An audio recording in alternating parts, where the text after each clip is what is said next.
Recently, I was listening to an ex-Satanist. In Satanism, we have people who have gone very deep, people who are practicing witchcraft on a large scale. We have large scale farming. So they practice witchcraft on a large scale.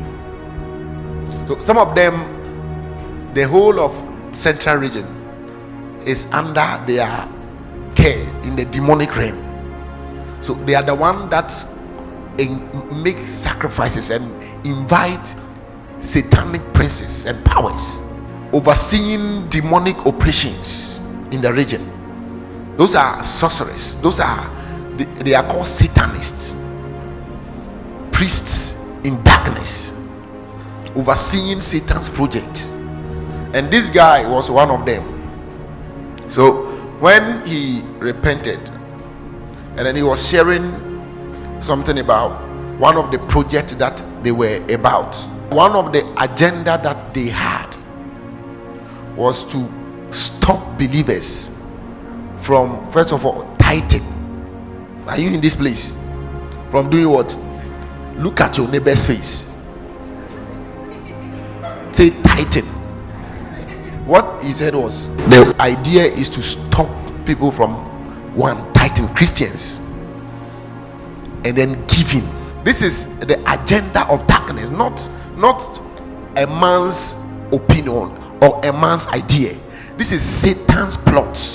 And they said the reason why they want to do that is because they don't want Christians to have spiritual grounds for prosperity.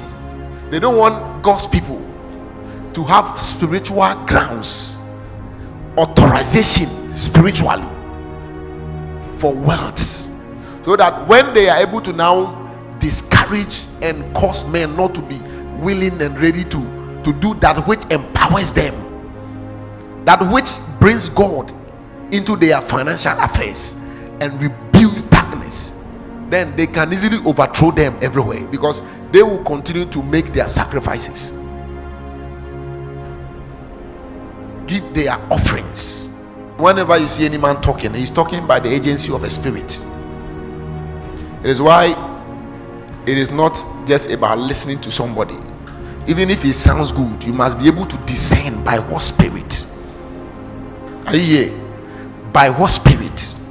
When Peter spoke, Jesus showed up and he said, flesh and blood has not revealed this to you, but my Father which is in heaven. Few verses afterwards, Peter spoke again, and Jesus said, get thee behind me, Satan.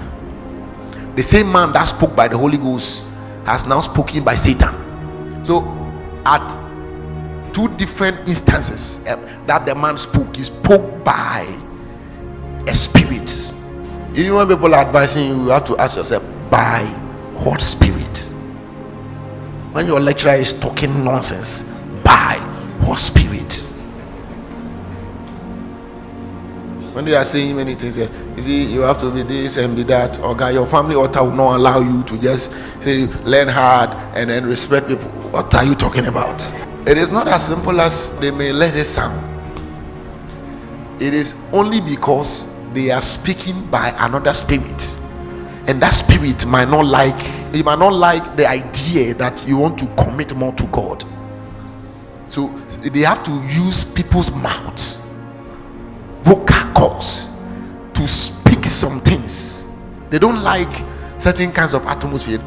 So your lecturer might be somebody who doesn't like your atmosphere, and is speaking things by the force of darkness.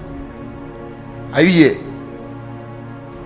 So people come out on social media saying all kinds of things. You see, if we don't take care, darkness will overthrow us. There's not a preaching so that we say after that we say that who can give 2,000. We don't have time for that. But I am telling you that if we joke now, darkness will overthrow us. There will be no ground to challenge the occult. By what are you going to challenge the occult? You show up at an interview, you find out that after the interview you will still be denied, even though there was night vigil. If we don't do what commands God's blessing, we will not be blessed as we ought to. We are not natural men, we are Christians. Are you in this place? If we don't do what commands God's blessing, I don't care about what you are experiencing now, but you should be able to do what you are supposed to do, that tomorrow, after you have engaged the natural laws that you know, there is backing, spiritual backing enough, spiritual defense around your destiny to ensure that when certain doors are supposed to open, they open. When you are in competition with somebody who is not of God, you are able to overthrow such a person, because there are sacrifices and things speaking in the spirit. So this guy said they want to discourage Christians. All of those things, I'll put them together. Sunday we will listen to it. You hear what the guy was saying. And so no wonder that there are many people who are talking all kinds of things and they are speaking against tithing. I don't know why people have issue with tithes.